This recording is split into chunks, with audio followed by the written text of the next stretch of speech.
अभियोग स्वामी मत छाड़ी कि भरण पोषण पाइबी एवं असहाय अवस्था मो कम भी ना साहाଯ୍य कर स्वामी धन लोभ ही मत बाहाउले आ 30,000 टंका जेहेतु गाँव में डिमांड करुले मुझे जाजपुर में रोली मत बाडाबाड़ी कले तापर मो देह खराब है 2 नंबर आने 2002 नहीं 2001 बाहागर 2002 विच्छेद माने आम घर ठू शाशुघर 2 किलोमीटर दूर में जनकर लैंड फोन तांको आज फोन कले से खबर कहे काली से आसी कथा नणद को जन दिवर को भी जन से कहले गाँव को आसे किंतु तापर मु शुणा पाइली जे सी बुलुंट आराम रे बुलुंट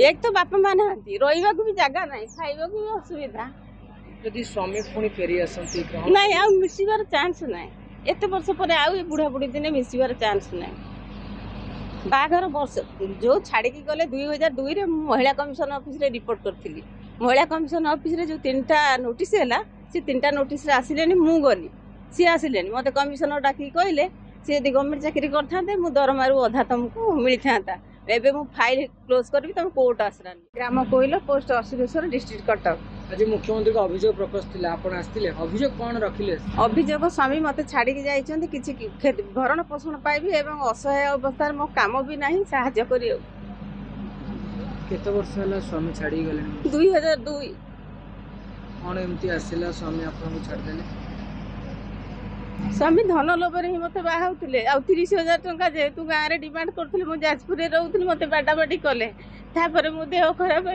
2 नंबर आने 2002 नहीं 2001 रे बाहागर 2002 रे विच्छेद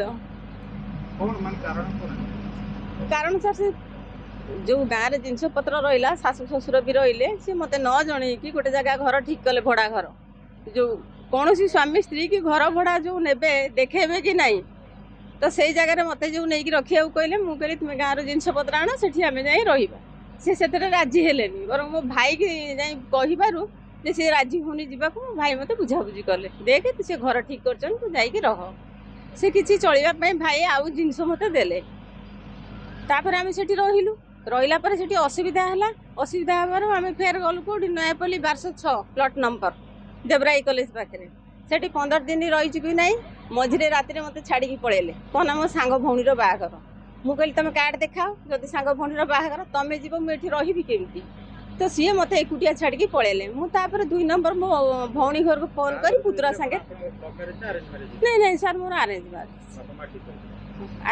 बाहागर जाइतिले ता परठो आसी नांती नहीं नहीं बाहागर है आम 2 जन ही नयापल्ली थिलु भड़ारे नहीं नहीं से जो बाहागरिया जीवा कथा कहि कि आपन आसिले आसिले आसिले राति रे रहिले तापर दिन आसिले आउ केते थोर जाइचंती आपन को से मते गोटे थोर जाइचन छाड़ी के प्राय टाइम दी परे से खाइया को आसंती पळे जानती पुणी दी परे खाइया आसंती आसंती प्राय टाइम आसंती आ मते कहती मो बाहर खाद्य खाए ना किंतु से दी परे प्राय टाइम आसंती आपन को छाड़ी कि अन्य का सहित संपर्क थिला कि संपर्कटा मुझे कहीपरि कहीं से मुझे ना मिछ कहि क्या सहित संपर्क सी मत से भड़ा घरे से दिन झगड़ा झाटी लगिला पाटी तुंड करके नयापल्ली 1206 ऑफिस जाऊँगी कहीकि गले आज आसिले नाई किंतु सी अच्छा बर्तमान आराम रे बुलुंट मत छाड़ी LIC एजेंसी भी कर भाई भी अच्छा ऋतुपल्ली विद्यापीठ सरोज कुमार नंद डमणारे शिक्षक आपन केबे तांको फोन जोगे कांटेक्ट फोन ताकर नाही कि मोर सेते बेले नथिला एबे मोर फोन अछि नहीं संपर्क नाही काई मिछ कहबी ता सासुर लोकन से तो सासु ससुर नाहाती मोर मो गाँ रे ननद दियर संगे रे रुहे ये भुवनेश्वर रे रुहन जेतु मो देह खराब हैला गाँ रे से मते धरी भुवनेश्वर आसिले भुवनेश्वर मासे मो भौणी पाटर 2 नंबर रे रहिलु तापर मते न जणी कि घर ठीक कले से घर जो असुविधा है जिनस पत्र ना फिर अन्य जगह आम घर चेंज कलु ननद दियर जन ननद दियर को जन सरोज की भी जनइली ननद को गाँव को फोन कली से फोन नाला मैंने आम घर ठू शाशुघर 2 किलोमीटर दूर में जनकर लैंड फोन तांको आज फोन कले से खबर कहे काली से आसी कथा ननद को जन दियर को भी जन से कहले गाँव को आसे किंतु तापर मु शुणा पाइली जे सी बुलुंट आराम रे बुलुंट ଲାଗୁଛି କେତେ କଷ୍ଟ ଲାଗୁଛି ସ୍ୱାମୀ ଆପଣଙ୍କୁ ଛାଡ଼ି ଦେଇଛନ୍ତି ଭରଣ ପୋଷଣ ପାଇଁ। କିଛି ପାଇନି।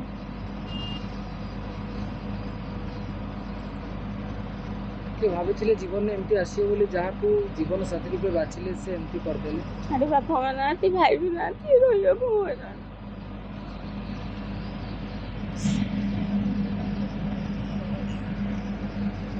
ଏବେ ସାର୍ଙ୍କୁ ଯୋଉ ଦେଖା କଲେ ସେ ଜୀବନ ଡିସିପି ଗଛରେ ଠିଆ ହେଇକି ଆଜି ମୁଖ୍ୟମନ୍ତ୍ରୀଙ୍କୁ ଭେଟିଲେ, କ'ଣ ଆଶ୍ୱାସନା ମିଳିଲା ମୁଖ୍ୟମନ୍ତ୍ରୀ? WD ଡିପାର୍ଟମେଣ୍ଟକୁ ପଠେଇଲେ, ସିଏ କହିଲେ ଇଏ ତ ଆମ ହାତରେ ନାହିଁ, ସେ ଫେରେ ଆଉ ଜଣଙ୍କ ପାଖକୁ ପଠେଇଲେ, ସିଏ କହିଲେ ଆମେ କ'ଣ କରିବୁ, ତମେ କୋର୍ଟରେ କେସ୍ କର। ମୁଁ କହିଲି ଯଦି ମୋର ପଇସା ଥାନ୍ତା ମୁଁ ତାହେଲେ ଏଠି କାହିଁ ଆସିଥାନ୍ତି, କୋର୍ଟ କେସ୍କୁ ଓକିଲକୁ ପଇସା ଦେବାକୁ ପଡ଼ିବ କି ନାହିଁ।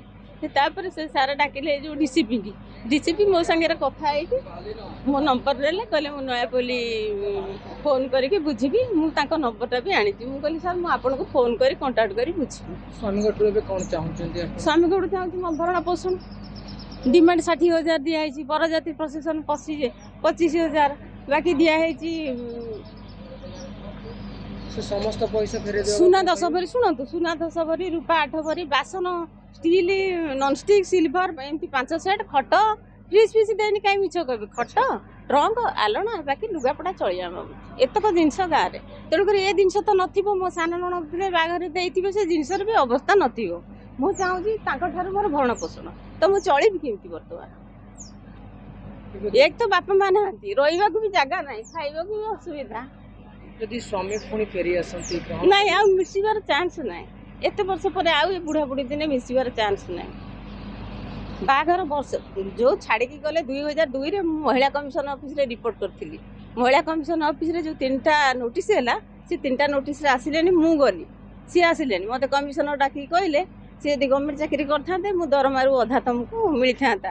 ଏବେ ମୁଁ ଫାଇଲ୍ କ୍ଲୋଜ୍ କରିବି, ତୁମେ କୋର୍ଟ ଆଶ୍ରା ନିଅ। ମୁଁ କହିଲି ମୋର କୋର୍ଟରେ ପଇସା ଖର୍ଚ୍ଚ କରିବାକୁ ନାହାନ୍ତି, ବାପା ଭାଇ ବି ନାହାନ୍ତି, ମୁଁ କେସ୍ କରିପାରିବି। ଏମିତି ସମସ୍ୟା ଆସିବାର ଗୋଟେ ମାସ ମଧ୍ୟରେ ଆପଣ ଥାନାରେ ଅଭିଯୋଗ କରିଥିଲେ କି ନାହିଁ? ମୁଁ ନୟାପଲ୍ଲୀ ଥାନାରେ ଏଫଆଇଆର୍ଟା ଦେଇଥିଲି, କିନ୍ତୁ କେସ୍ ଦେଇନଥିଲି। ସେ ଯେଉଁ ଛାଡ଼ିକି ଗଲେ ନୟାପଲ୍ଲୀ ଥାନାରେ ଘର ଓନର ମୋତେ ଡାକିକି ନେଲେ, ଆଉ ତାଙ୍କ ସ୍ତ୍ରୀ ସହିତ ମୁଁ ଗଲି, ଏଫଆଇଆର୍ ଦେଲି। ମୋତେ ନୟାପଲ୍ଲୀ ଇନ୍ସପେକ୍ଟର କହିଲେ ତୁମେ କେସ୍ ଦିଅ, ଆମେ ଇମିଡ଼ିଏଟ୍ ଲୋକକୁ ଆରେଷ୍ଟ କରି ଜିନିଷ ସିଜ୍ କରିଦେବୁ। ମୁଁ କହିଲି ସାର୍ ଦେଖନ୍ତୁ, ବାହାଘର ଅଳ୍ପ ଦିନ ସ୍ୱାମୀ ସ୍ତ୍ରୀ କଥା, ଯଦି ସେ ଛାଡ଼ିକି ଯାଇଛନ୍ତି ମୁଁ କେସ୍ ଦେଇ ପୋଲିସ ହାତରେ ବାନ୍ଧି ଆଣିବାକୁ ଠିକ୍ ମନ କରୁନି।